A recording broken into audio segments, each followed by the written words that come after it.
J'ai une introduction à cette émission, une double introduction peut-être étonnante, mais finalement elle n'est pas parce qu'en fait c'est une partie du dossier que je devais vous consacrer au shutdown. Vous le savez, depuis le 1er octobre, l'Amérique est à l'arrêt. Le shutdown ne semble pas d'avoir de fin en vue pendant un bon moment, hein. Il y aura pas de solution ce week-end. Le début de la semaine ne s'annonce pas non plus de manière constructive, donc on va voir. Et on est rentré en shutdown de la part de l'administration Trump, non seulement le sourire aux lèvres et la fleur au fusil, en se disant c'est bon, c'est notre chance, on va enfin détruire les démocrates. On se souvient de Mike Lee, ce sénateur de Utah, qui était sur Fox News et qui disait, voilà, ça va être le pire jour de l'histoire des démocrates, c'est fini. Donc il y avait cette volonté, bon, il y avait une volonté en termes d'image de projeter de la force, hein, c'est toujours le cas dans l'administration Trump, mais je pense qu'il y avait sincèrement, malgré certaines mises en garde de proches de Donald Trump et de spécialistes des sondages, par exemple, qui travaillent d'habitude pour Donald Trump, en disant, mais attention, normalement, historiquement, c'est le parti au pouvoir qui se retrouve être blâmé pour un shutdown. Et au-delà de ça, il y a cette question dans une période économique extrêmement serrée, de doubler, voire tripler le prix de Obamacare pour des millions d'Américains, hein, plus de 22 millions d'Américains concernés, dont 18 qui vivent dans 75 circonscriptions qui sont pro-Trump, donc 18 millions d'Américains qui sont plutôt MAGA, qui vivent dans des États MAGA, qui vont être touchés par ces augmentations dès le mois prochain. Et donc, on disait attention, mais du côté de Donald Trump et des gens qui l'entourent, c'était non, on va être le bulldozer, on va triompher, on va triompher. Ça, c'était avant le début du shutdown. C'était pendant les premiers jours de shutdown où Trump a opté pour la moquerie avec toutes ces images d'intelligence artificielle qu'on vous a montrées hier. Et puis, à mesure que ce shutdown s'installe, on se rend compte peut-être au niveau de la Maison-Blanche, excusez-moi le terme, mais qu'on a fait une grosse connerie.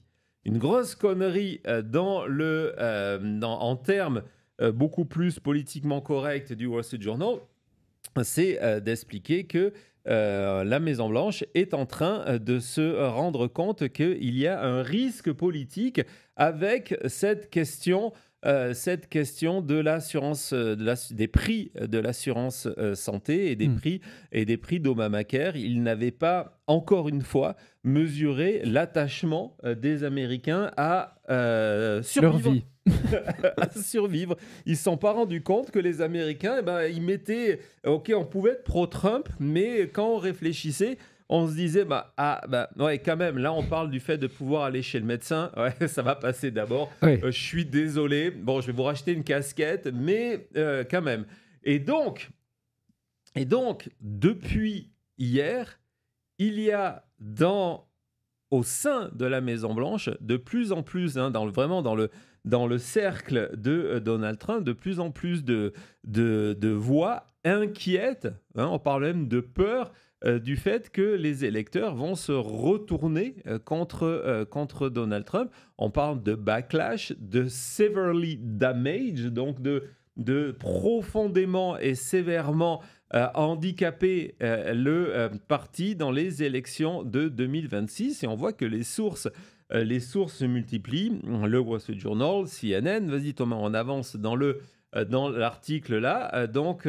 On voit que, j'aime bien en politiquement correct, que, ah bah tiens, la fin des aides pour Obamacare et le fait que les Américains vont se retrouver avec plus de doubler ou tripler le prix, c'est potentiel d'être un vrai problème.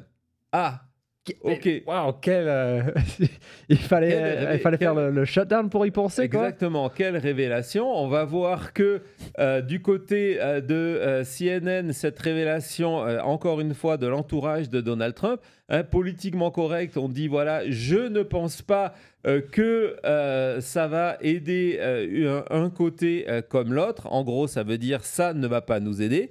Et ce sondage qui terrifie, d'ailleurs c'est le terme, on parle désormais de panique au niveau de la Maison-Blanche, en se disant, voilà, c'est un cauchemar politique qui est en train de se passer. Panique, cauchemar politique, tout va bien. Là-dessus, on se dit, il y a encore pire.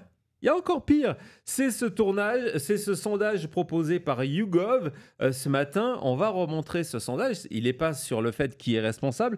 Tous les sondages.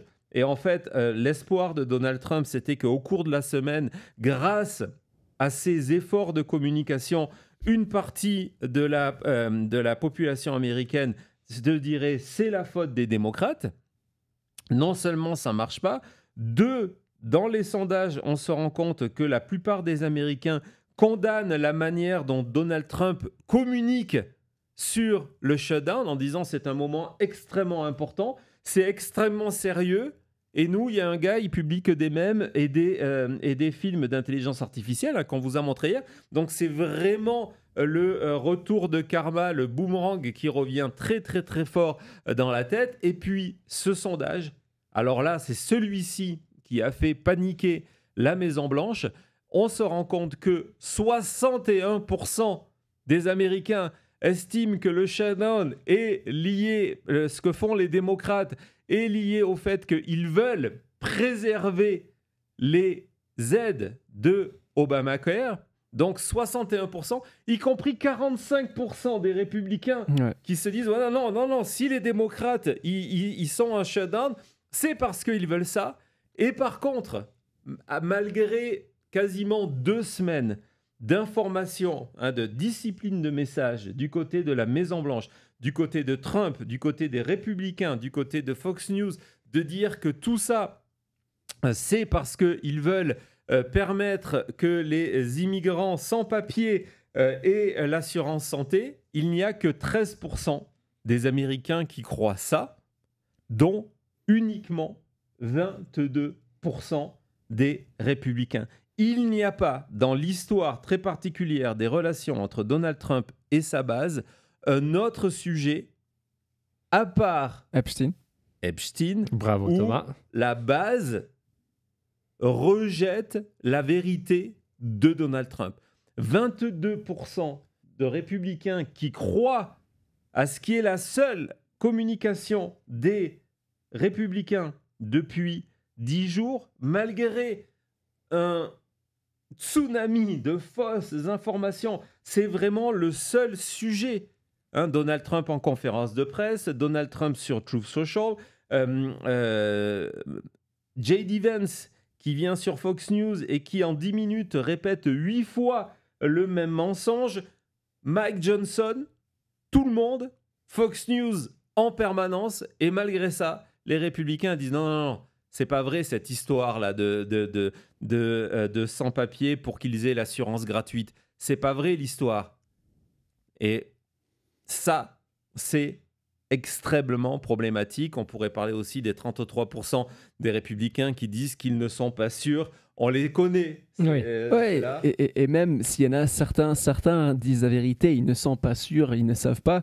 Mais il faudrait leur reposer la question dans quelques semaines ou dans quelques mois, quand tout ça ne va pas magiquement aller de l'autre sens et qu'on va commencer de parler de « Ah d'accord, en fait, l'année prochaine, il faudra se débrouiller autrement pour faire nos soins, pour aller s'occuper de notre grand-mère, etc. » Donc, c'est ce genre de chiffres, je ne vois pas comment sur ce sujet-là, ils vont réussir à passer dans une autre direction, sauf changer complètement de stratégie. Donc c'est là qu'on se dit, d'accord, le premier article où on voit la panique de se dire est-ce qu'on a fait la boulette, est-ce qu'on a choisi une mauvaise stratégie, c'est ce genre de chiffres qui prouvent ça. Oui, pendant la campagne, on vous parlait très souvent qu'une énorme partie de ce pays, les Américains, ils votent pour leur portefeuille. Ils vont voter pour le candidat ou la candidate qui pense va faire que la vie est moins chère et tout ça. Et donc là, on rajoute l'effet porte-monnaie sur les prix des assurances et aussi et la santé ensemble. C'est le duo en disant, OK, vous allez avoir encore moins de soins et ces soins vont être encore plus chers. C'est vraiment le sujet le plus catastrophique pour l'administration Trump, à mon avis. Donc, l'administration Trump a 2 solutions. Comme vous l'a dit Thomas, la première solution, c'est de trouver une porte de sortie. Dire comment on va sortir de ça sans perdre la face, sans donner le sentiment que l'on capitule, parce que c'est en train de devenir un véritable problème.